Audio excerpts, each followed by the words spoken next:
Hello, greetings to everyone out there in YouTube land. Hello to the mystics and the dreamers out there. My name is Belle. I would like to share a little bit of tarot insight today. I'm going to try something a little bit different today. Usually I pick some cards and then I spontaneously interpret them because I haven't really looked at them yet in most cases. But today, instead of that, what I'm going to do is share with you some insights I've already written down in my journal. It was really cool. Earlier this week, I had this like soulful moment. I just really connected with the cards. It was actually this deck called Tarot of the Trance. At first, it's taken me a while to warm up to these cards because I wasn't sure how I could work with them at first because the imagery is a lot different.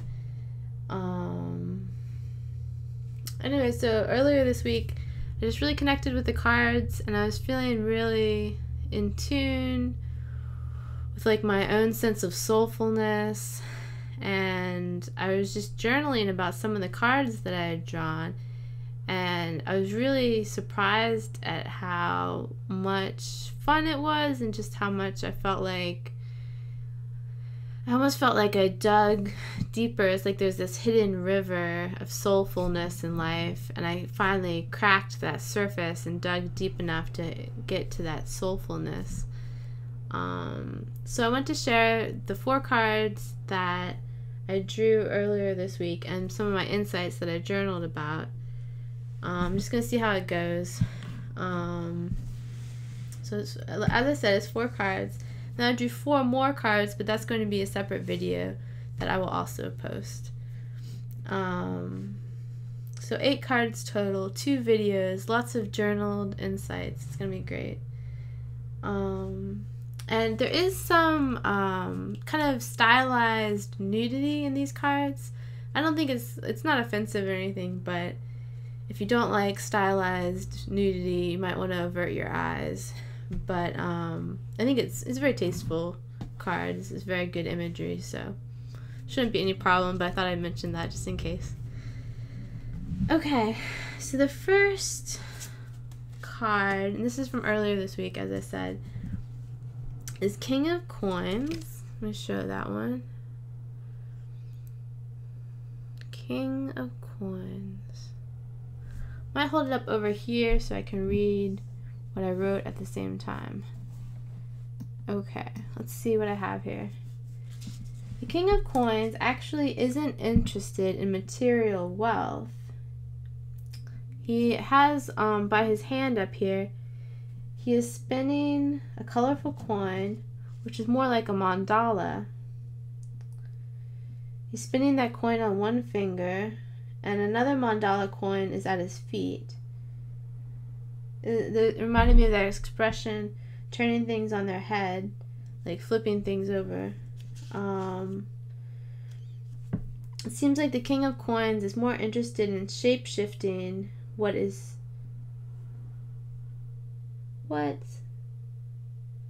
he's interested in transforming what is evident. So he's interested in shape-shifting and transforming.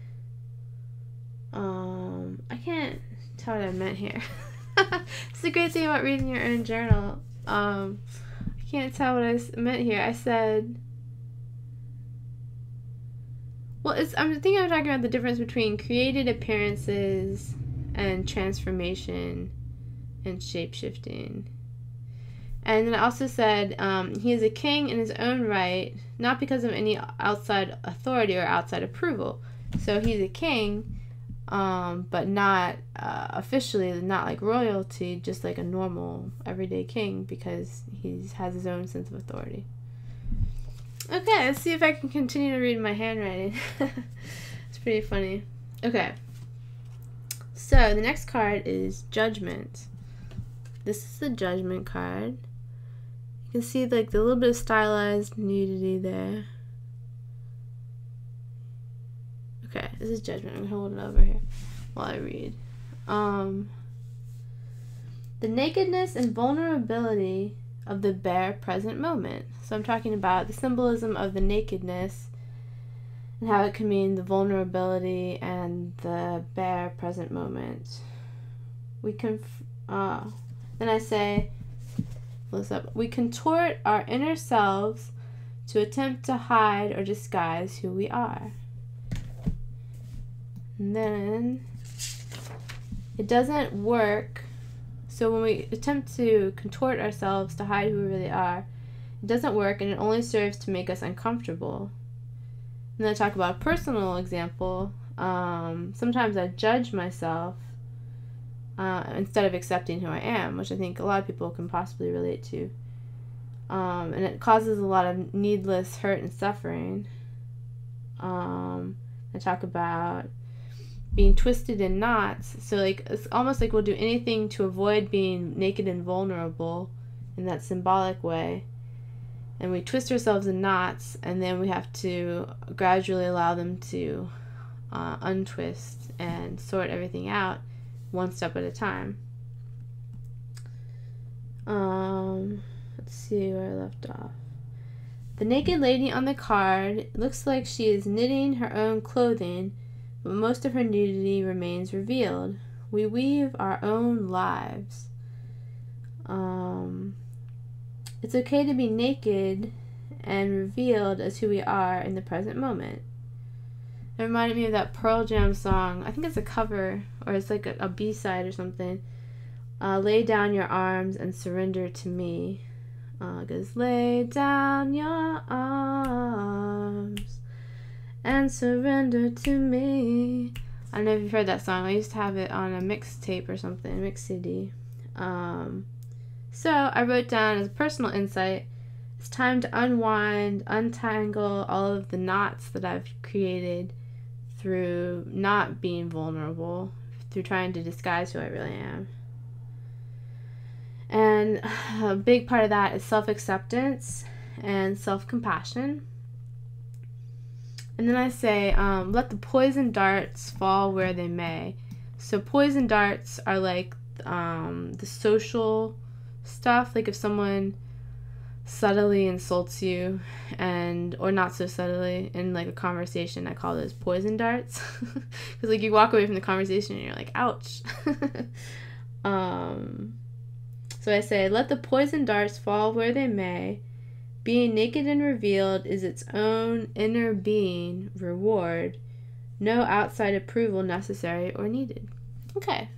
So let's take one last look at this card about vulnerability and acceptance.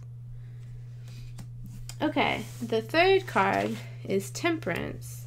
This is a really big goddess card, because you'll see that, let me show the card. You see with Temperance, they've created the goddess and they've shown her body as its own lotus, which is pretty wild. A little bit of, like, well, you know what? It's interesting because I was about to say it's a little bit obscene, but I think it's because bodies are over-sexualized in our culture. So I feel like the nudity, I mean, there's an element of sexuality to this card, but that's not the whole story, because they've turned this goddess and her body into a lotus, which is very profound. So it's interesting. It's kind of like turning over some of our traditional cultural beliefs and changing that around. Okay, I'm going to see if I can show that card and read what I wrote. So usually I think of the card Temperance as about balance. This naked goddess blossoms into a gorgeous flower within her own sense of sexuality and vitality. Our human psyche has infinite, detailed, and specific depths for each living moment. This idea is part of the spirit of the Tantra path. It is also the organic way of my own path of soul. This goddess is able to give birth to many worlds. The underlying key to this birthing is balance, not sterile perfection, but the balance of a healthy, hardy equanimity. The goddess roots and grounds herself partly through her hands, because you notice her hands are holding onto the pillars that are beside her. A smaller flower blossoms and from her. What did I write there? Crown chakra. I can't read my handwriting sometimes. So you can see there's another flower that's smaller that's blossoming from her crown chakra. Her main gift is to be fully embodied. So I think I'm talking about the symbolism of her body as this lotus. To me, that is about being fully embodied, in the spiritual path in our real lives and our embodied lives.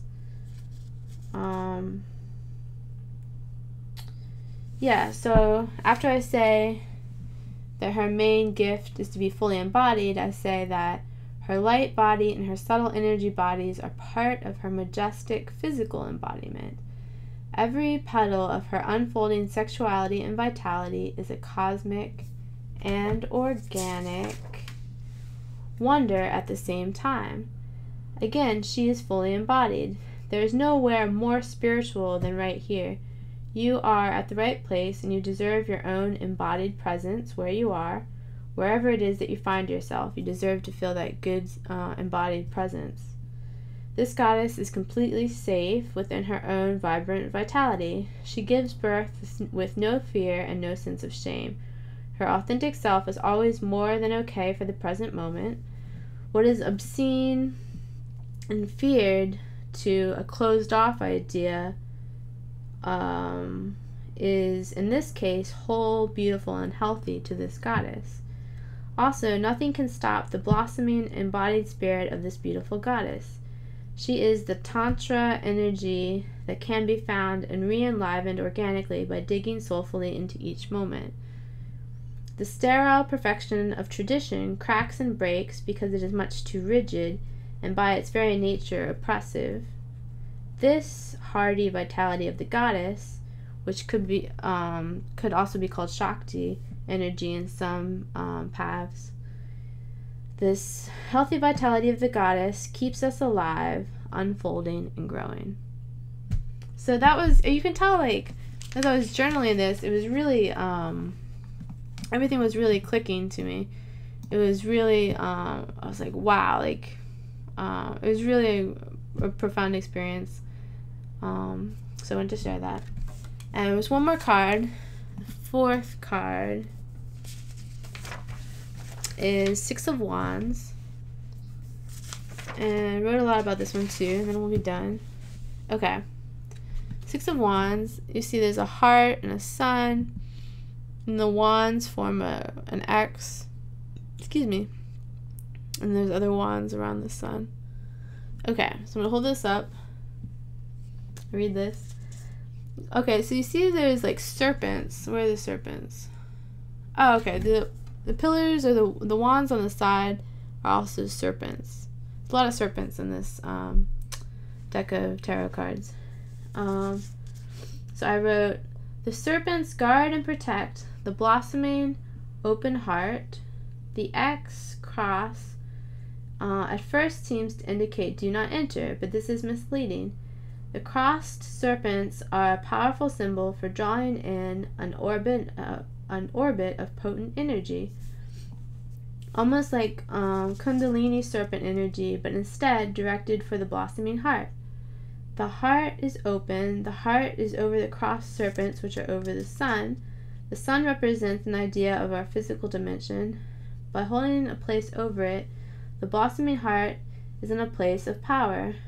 And this blossoming heart is unbreakable despite all the odds.